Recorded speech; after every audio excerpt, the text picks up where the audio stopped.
Hey friends, welcome back to the cabin, and today we're talking about vermiculture.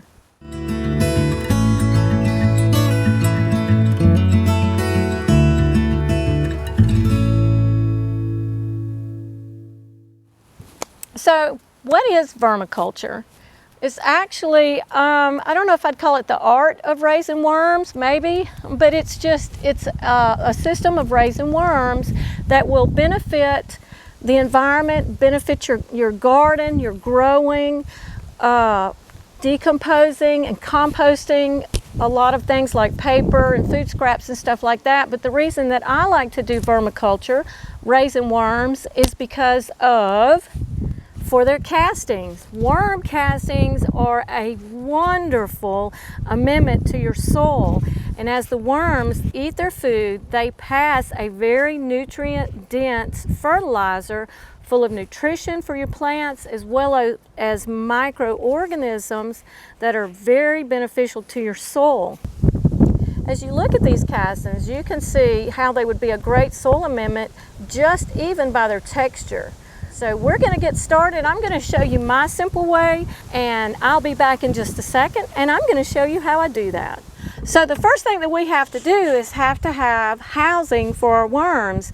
Now I'll leave a material list to the things that you'll need down in the description box below, but there's several different things that you can house your worms in. You can use cattle feed tubs. Some people have used old bathtubs. I've seen some really great looking 55-gallon drums that were cut in half, but I just choose to go with these totes because they're inexpensive, and a lot of times you already have those laying around the house. Now, the first thing that you want to do with your tote is to drill some drainage holes in one corner or one end. I do mine in each corner, and the reason that you want to do that is you're going to have to keep the worm bed moist, but you want a place for the excess moisture to actually drain off. This is actually the second tote, the top tote. It will go in another tote, but we'll have our drainage holes drilled in each corner here, and we're going to tape a piece of screen on the inside so that we don't lose any of the bedding that we have in here. And you'll also need some ventilation holes, and we just drill several around the edge. In your bottom tote, you'll want to place a brick at one end. And the purpose of placing the brick in the bottom tote is so that you can place your top tote with the drain holes opposite of the brick, and this will allow the excess moisture, the leaching, to drain out into the bottom safely away from your worms. So the next thing that we do, once we've got our ventilation holes done and we've got our drain holes drilled, then we need to put bedding in here for the worms to be in while we're feeding them. So what I would normally use would be some of our composted cow manure, but we have actually used it all, and so I had to go buy something, which I haven't had to do in a long time. We're going to layer about 3 inches in here to give them a place to be while they come up to feed and they're making their castings. Another thing that you want to do is to add either ground dry eggshells, or some people use oyster shell calcium.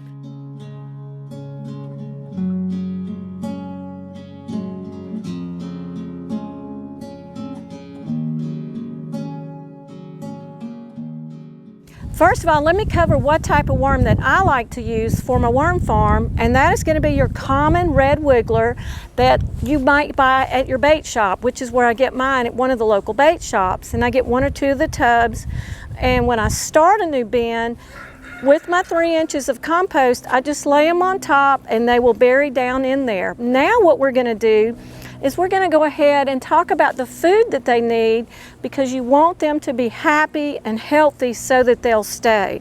If you've done any composting, just common composting, you may have heard the terms brown and green. And what that's referring to is carbon and nitrogen. And an overabundance of nitrogen will cause your worms to leave the premises. They will try to exit the box that they're in. So you want to make sure you really balance it with carbon.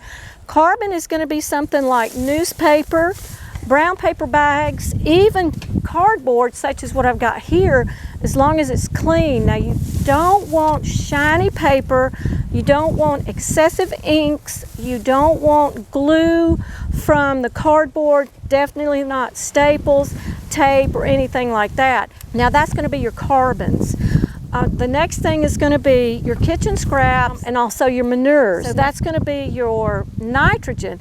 By the way, coffee grounds are very, very high in nitrogen. If you use a lot of coffee grounds, be sure to use a lot of carbon, paper, or something like that. Okay, so I wanted to share with you a couple of tips about water.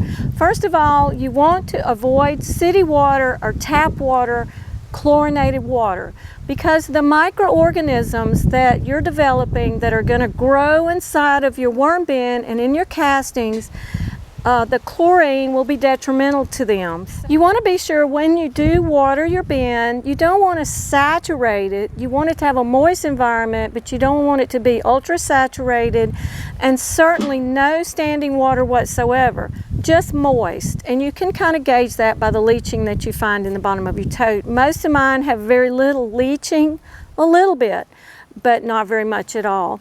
And I'll be right back to share with you some more words.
Well, as you can see, we've got our worm bin sitting over here in the shade. Now, as the summer goes on and the angle of the sun changes, we'll have to move them from here. And also, we're going to have to do some ant preventive, because we just set these over here just actually today. But I also wanted to show you back behind me, this is my comfrey bed. And this is also another great source of nitrogen for your compost. If you're wanting to fire up your compost pile and help it to really be rich and to break down quicker, adding some comfrey to it is great. And also, this is called instant compost because you can cut it and lay it between the rows of your garden or around in your raised bed, and it will break down and add to your soil, and also add some fiber to your soil, nutrition, and it's just a great another addition to have on your homestead. But as you can see here, I do have it in a raised bed because it can be invasive. So we chose to do this so that we could kind of keep it under control. But I'll cut it several times through the summer. It'll come right back. I'll add it around, put it in my compost pile as well. So, well, I hope you enjoyed this, and I hope this video inspires you to start your own worm bin.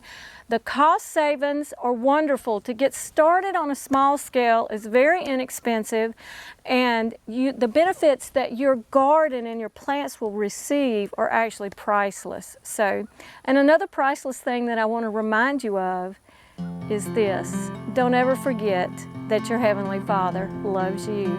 And we'll see you on the next video. God bless.